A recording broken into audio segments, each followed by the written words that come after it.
দেখুন বন্ধুরা, আমরা মান্ডুর বাড়িতে এসেছি কাজ করতে। তাই এসে দেখুন কি দেখতে পেয়েছি। জামরুল গাছ যাকে বলে বাংলায়, আর এটা ডরিয়ান গাছ, কত বড় পুরনো দেখতে পাচ্ছেন।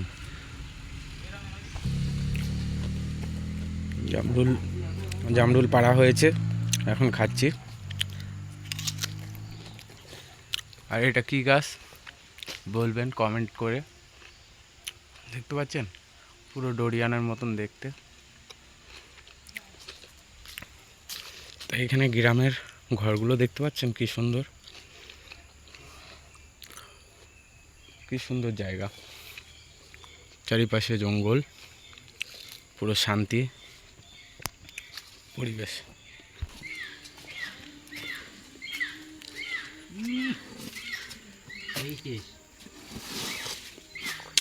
জন দিতে এসে কফি খাচ্ছে সবাই, দেখুন। পায়খানাটা দেখো, পায়খানার পিছনে বসে দেবো আবার। সেই টেস্ট। যাবো।